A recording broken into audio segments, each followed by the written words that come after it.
Hello viewers, I doctor SVK Lal welcome you all in my YouTube channel. मेरे YouTube channel में आपका बहुत बहुत स्वागत है।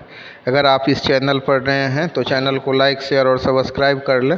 हम आज आपके लिए लेकर के हैं वर्क एनर्जी एंड पावर। तो इसमें हम देखेंगे scalar product of vector, work done by a constant force and variable force, kinetic energy, work energy theorem, power.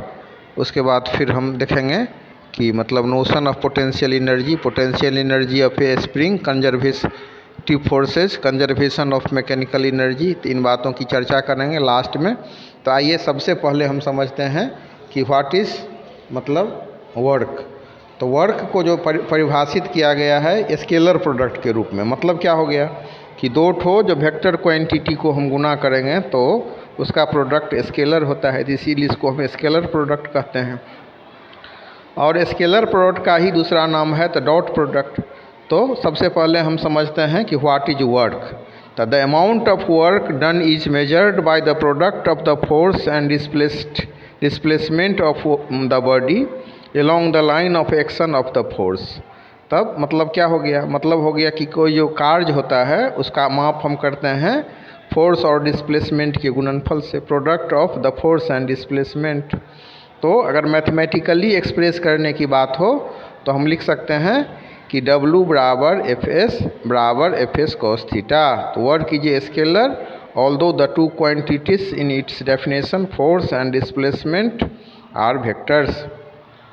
इसके बाद अब हम जानते हैं कि एनर्जी क्या है। तो energy is the capacity for doing work, ये कार्य करने की क्षमता है। अब अगर पोटेंशियल एनर्जी की बात करेंगे तो उसका जो स्थिति है उसके कारण कार्य करने की क्षमता होगी। जो छत पर पानी है तो पानी जो जितना हाइट पर हम h हाइट पर मान लिए ले जाते हैं उसको रखे हुए हैं, तो पानी की जो स्थिति है उसके कारण कार्य करने की क्षमता हो जाती है। Position is responsible in the potential energy.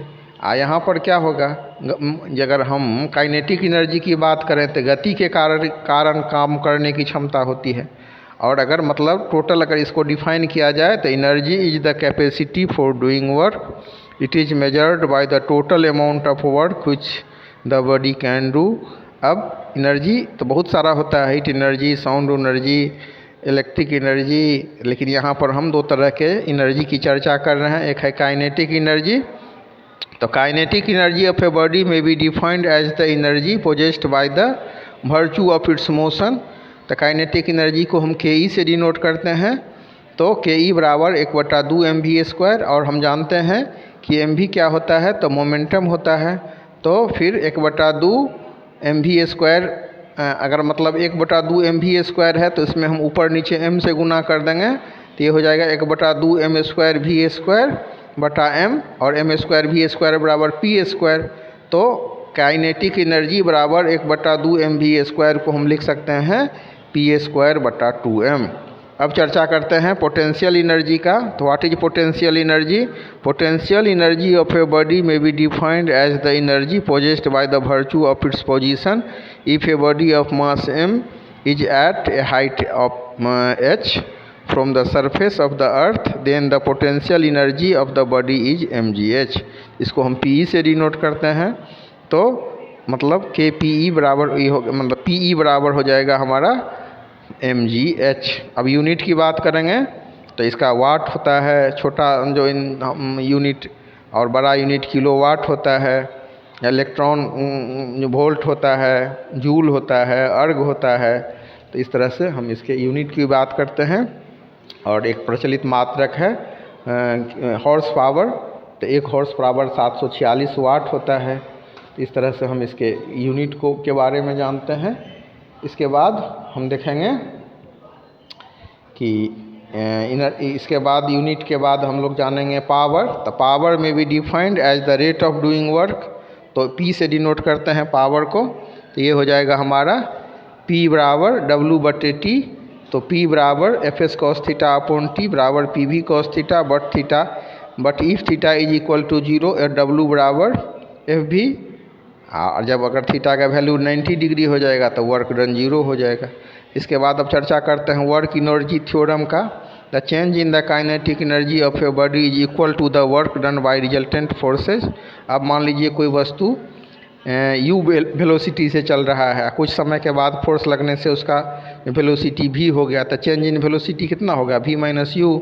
तो हम लिख सकते हैं kinetic energy 1/2m v² minus u², तो बराबर हो गया Fx। तो work done by a variable, ये हो गया हमारा वर्क एनर्जी थ्योरम। अब इसके बाद हम work done by variable force की बात करते हैं। तो work done by any force is given by W बराबर integration F dx। If a graph be plotted between F and X then the area under the curve represent the work done. इसके बाद work done by constant force, तो ये हो जाएगा W बराबर F integration ds बराबर Fs।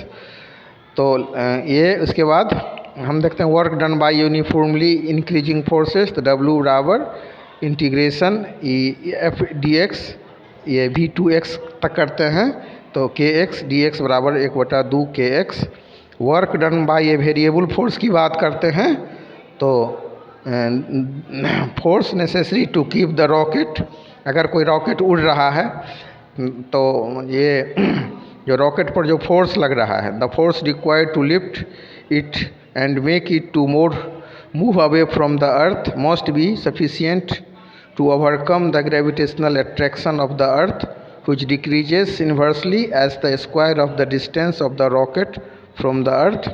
तो इस तरह से हम कह सकते हैं कि the force necessary to keep the rocket moving away from the earth is not constant, it depends upon the position of the rocket। तो इस पर जो वर्क होता है वो वेरिएबल मतलब फोर्स के द्वारा होता है। तो इसके बाद हम चर्चा करते हैं कि मतलब सबसे पहले हम लोगों ने सीखा कि एनर्जी, तो एनर्जी ट्रांसफ़र जो होगा वर्क डन के बराबर होगा। तो एनर्जी ट्रांसफर्ड बराबर वर्क डन, तो बराबर हो जाएगा फोर्स इनटू डिस्टेंस, तो moved in the direction of the force. Work done by a constant force, तो हो जाएगा W बराबर Fs cos theta. Work done bye multiple force, तो ये अगर मतलब F1 कोई वस्तु पर लग रहा है, F1 F2 F3 टाइप का अलग अलग फोर्स लग रहा है, बहुत सारा फोर्स लग रहा है, तो W नेट बराबर हो जाएगा F1 S1 F2 S2 plus F3 S3 that so on. तो मतलब नेटवर्क कितना हो जाएगा, तो नेटवर्क को अगर हम W नेट से डिनोट करें तो W नेट बराबर W1 जो W2 जो W3 हो जाएगा। तो वर्क डन बाय फोर्स में बी पॉजिटिव, निगेटिव और जीरो। मल्टीपल फोर्स के द्वारा जो कार्य किया जाएगा वो पॉजिटिव भी हो सकता है, निगेटिव भी हो सकता है और जीरो भी हो सकता है।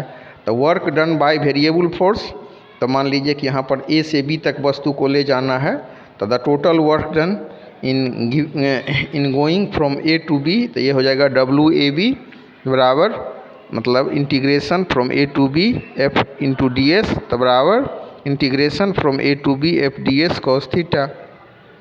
तो इस तरह से हम इसको समझ सकते हैं।